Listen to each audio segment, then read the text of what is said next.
So we now have two parts of our CRUD functionality. We have the ability to delete records, and we can read those records in a table in the browser.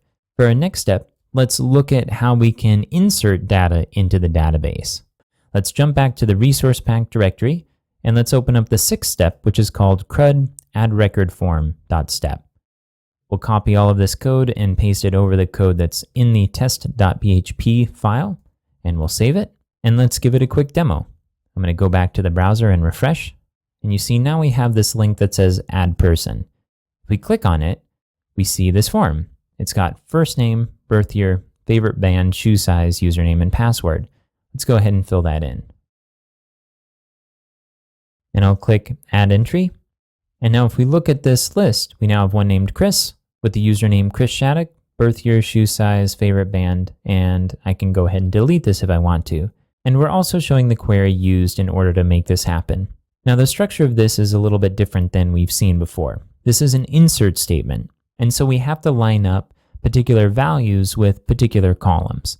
And there are a couple of formats that you can use for this. The format that we're using here is the most compatible with Drupal, so we're going to stick with that for the rest of these examples. So the structure is insert into, and then the name of the table, in this case it's people, and then in parentheses we're going to list the columns that we're going to add to. In this case it's going to be name, birth year, favorite band, shoe size, username, and password, and notice they're all separated with commas. And then we're going to specify what data we're going to put in each one of these columns in the same order that they're listed here. We'll do that by using the keyword values, and then in parentheses again, we'll put the value of each item. So Chris will go into name, 1979 will go into birth year, anyone named David will go into favorite band, and so on.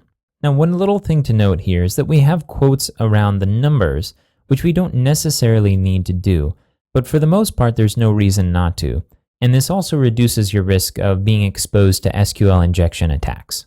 Now just to step through the workflow again, we clicked on add person, it displayed a form, we filled it out and submitted it, we got some notices, and then the display included our new user as part of it. But all of this was part of a single file, even though it kind of looked like we were in two different places, the form and the display.